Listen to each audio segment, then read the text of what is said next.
Hello, and welcome to another video on Microsoft Flight Simulator 2020.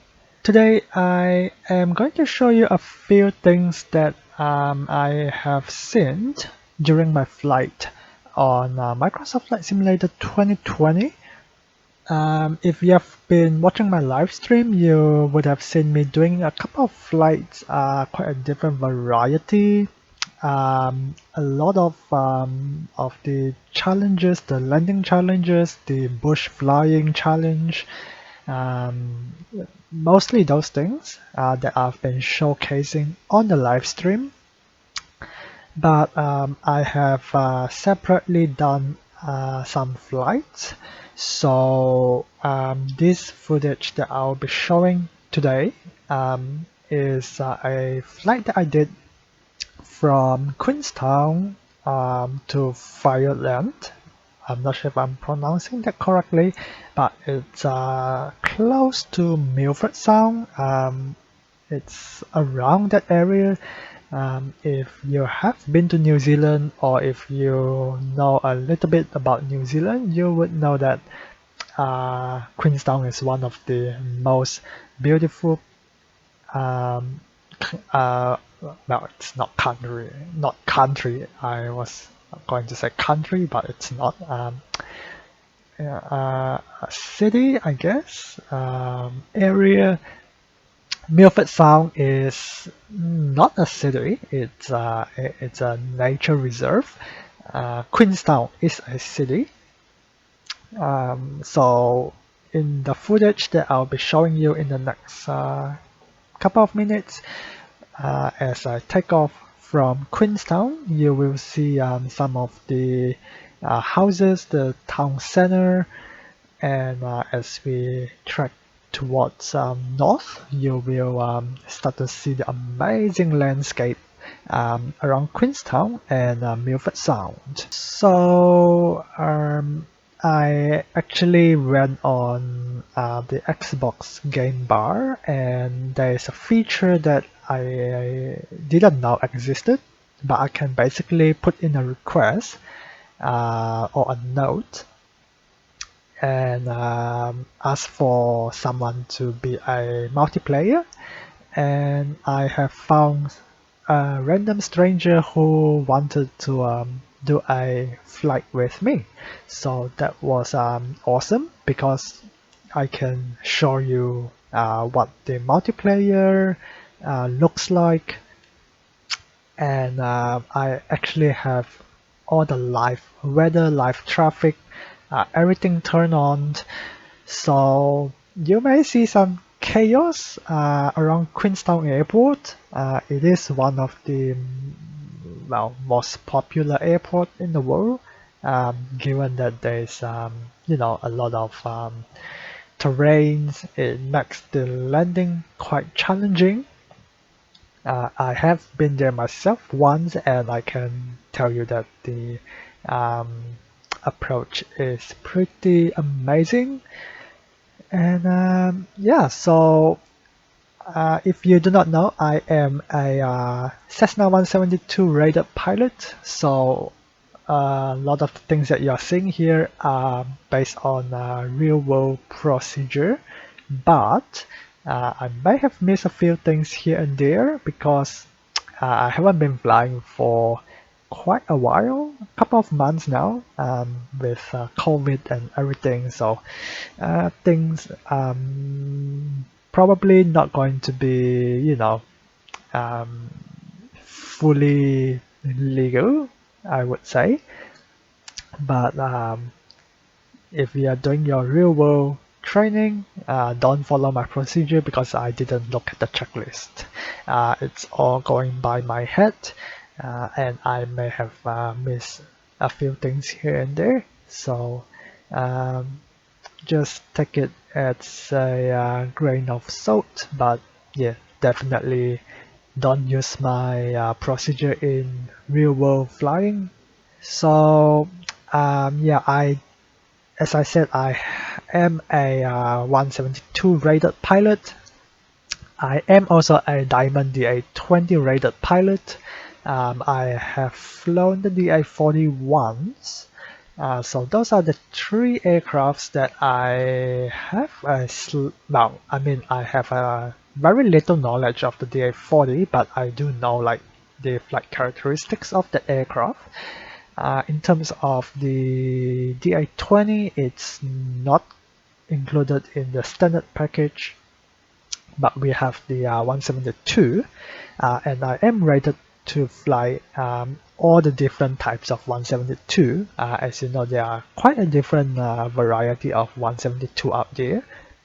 This one on the standard package comes with the G1000 glass cockpit. So the G1000 on the Microsoft Flight Simulator is not the best. There are a few missing features here and there. Barometer, so there is the inches of mercury and there's the hectopascal, and you can't actually switch it.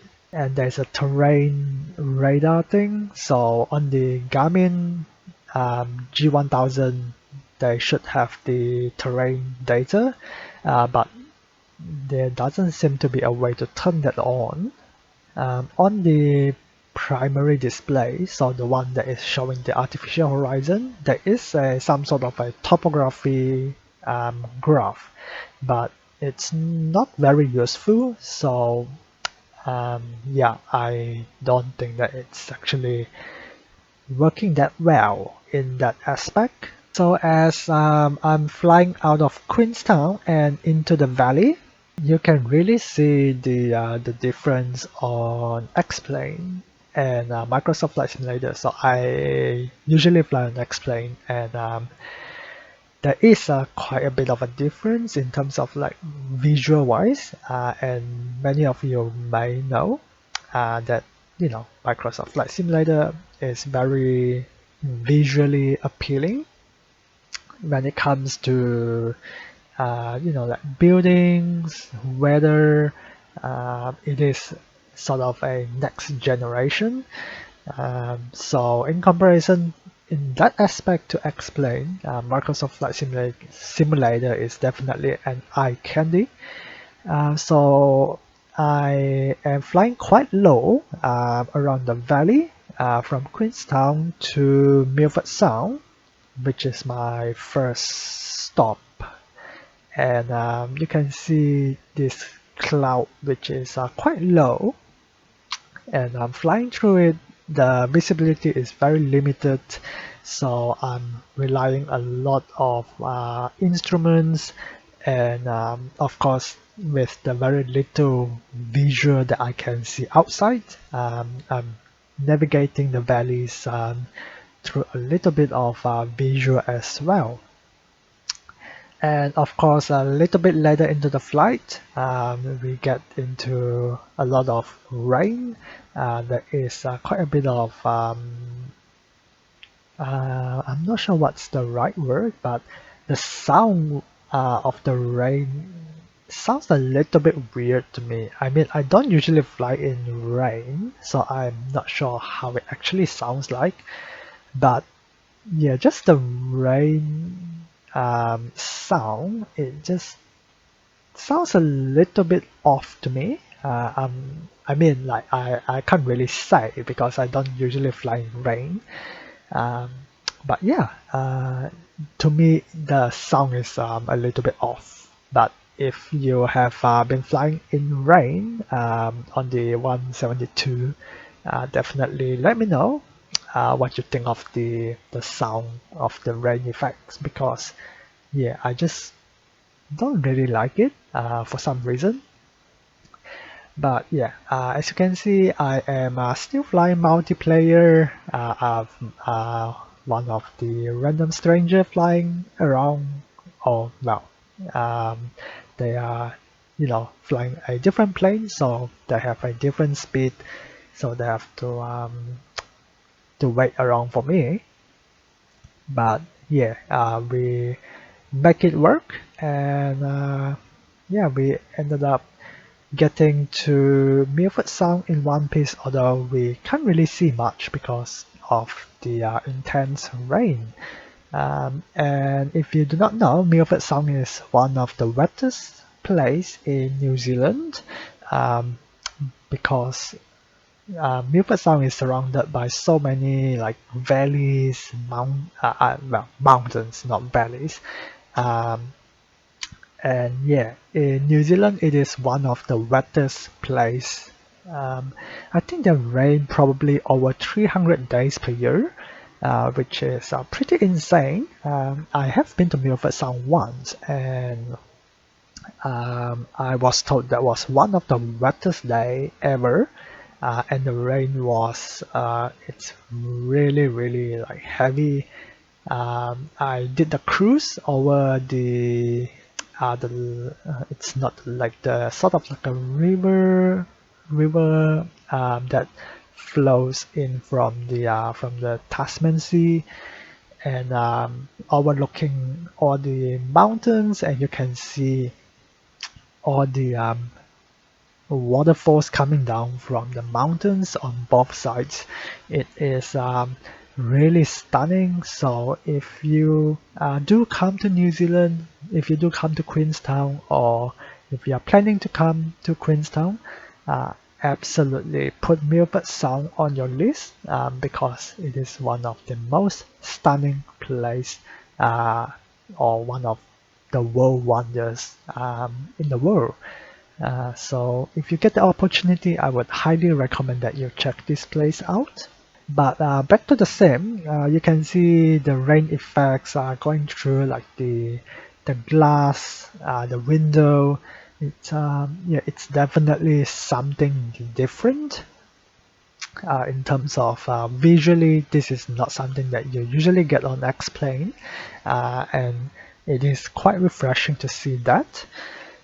Um, But apart from GA aircraft, so I mean, in general, GA aircraft wise, airliners don't actually work as well. So there's quite a lot of missing things. It just doesn't handle as well, in terms of like the automations, I think the flight dynamics is a little bit off as well. But when it comes to GA, I've flown a few different aircrafts, and I find that a lot of them are slightly off as well, especially when it comes to like the speed, the drag. I feel like the aircraft accelerates too fast, which is I don't think that it's supposed to be that fast. If you watch my bush flying video, you would see that the aircraft that I was in accelerates from 0 to 60 in like 2.5 seconds, and that is a little bit strange. Um, I I mean, of course, I do not fly that aircraft in real life, so I'm not sure how exactly accurate that is, but it just doesn't feel real. In terms of performance, I am using sort of a low medium setting because I do have a pretty old CPU. So if you have a PC, a laptop that is quite old, I would say maybe like at least like 5 years old, you would definitely not be able to run it in, like high-end specs. But if you have a pretty high performance PC and it is quite new, maybe in the last 5 years, you would probably be able to run it on high or even ultra. But for me, yeah, my graphics card, I've just updated it in the last couple of months. So my graphics card is doing alright, but my CPU is struggling a lot. So if you have watched my live streams, you would know that yeah, when it comes to quite I would say intensive sceneries, especially when they have to like render a lot of stuff, it just really struggles a lot. So yeah, definitely in comparing to X-Plane, I feel like Microsoft Flight Simulator 2020 it does require quite a lot more computing power. So it may run well on X-Plane, but it may not run well on Microsoft Flight Simulator 2020. If you are new and you haven't, watched other videos about Microsoft Flight Simulator, then the tips that I can give you is that you can subscribe to the Game Pass for $1 in your own currency, I suppose. Like in the US, it's $1. In UK, it's £1. Where I am in New Zealand, it's $1 New Zealand. So you can subscribe for the first month for $1, and then you can actually download the standard package, but not the premium package. So the standard package, you get like the 172, you get the airliners, the 747-8, the 320neo. You get a different variety of other GA aircrafts. So you can definitely give it a go for the first month, just $1, and try to see how your PC runs on this simulator, because for me it definitely is struggling a bit. But I mean, if I tune it down a little bit and I fly mostly like GA aircraft anyway, then it usually is alright, as you can see on my footage. But I do need to turn it down a bit, so I definitely lost a little bit of those crisp detail on the scenery and on the aircraft. But yeah, just if you're not sure, that's the best tip I can give you. Just pay $1, download it, and yeah, just give it a go and try to change the settings and see if it works well. But yeah, I mean, it's very different from being a regular X-Plane user coming to Microsoft Flight Simulator and see the two differences. So for regular, regular flights like, IFR, airliner, I would definitely still be sticking to X-Plane because that's what they do best for now. But if I want to do like VFR, I want to do like challenges, I want to do GA, then I think Microsoft Flight Simulator wins that part because you get the amazing like graphics of like the satellite scenery and all those stuff, and you also get like this very visually what's the word, like eye candy kind of thing, like you get the rain effects on the windshield. You can see how the rain changes when you are cruising in the air, or if you are sitting idle in the ground. You really can see the difference in comparison to say X-Plane, which doesn't really model the effects that well. So yeah, I will be doing a bit more testing on the Microsoft Flight Simulator 2020 while I still have the Game Pass for the month. But at the end of the month, I will probably do maybe a summary and say whether I'll keep it and keep paying the monthly subscription fee to keep flying on Microsoft Flight Simulator, or will I just like abandon it and just stay with X-Plane until I get a better PC and I can probably run Microsoft Flight Simulator a little bit better as well. So you can probably expect that, or in maybe like in a month. But for now, if you would like to see more contents on Microsoft Flight Simulator on my channel, you can definitely check out my live stream I do a lot of live streams on when I'm doing Microsoft Flight Simulator stuff.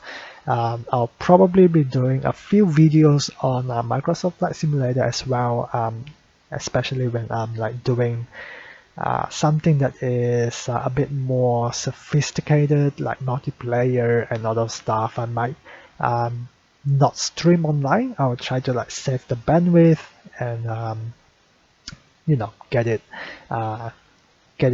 recorded, and then I'll edit it and put it out. So yeah, I'll try to mix it a little bit here and there, but definitely keep an eye on both. I will be live streaming and uploading videos of this simulator. And I know that a lot of you may have seen quite a lot of other videos about Microsoft Flight Simulator 2020. But yeah, this is my opinion on the Microsoft Flight Simulator. And yeah, it's my honest opinion. And if things changes, I'll definitely let you all know. But for now, this is the default out of the box scenery. Out of the box simulator that you get. This is basically as good as I can get it. Flying in this sort of weather, you can really see like what the simulator can give you, and I'm definitely impressed with this simulator, and there's definitely a lot more potential to it. If you are new to my channel, feel free to subscribe and press the bell notification button if you would like to get notifications for my new videos. I do not really have a schedule, but yeah, press that bell notification buttons if you enjoy it and you want to keep up to date. You can comment on below if you have any questions, any suggestions, any feedback. I will try my best to help out with any questions that you have. And if you find this video helpful, if you enjoy some of the flights that I've been doing, definitely I would appreciate it if you would give me a thumbs up. That will be very much appreciated. But for now, that's all from me. I hope you enjoy this lovely flight that I've done from Queenstown to Fiordland. Yeah, I'll see you all on my upcoming videos. I'll definitely be doing more. See you all very soon.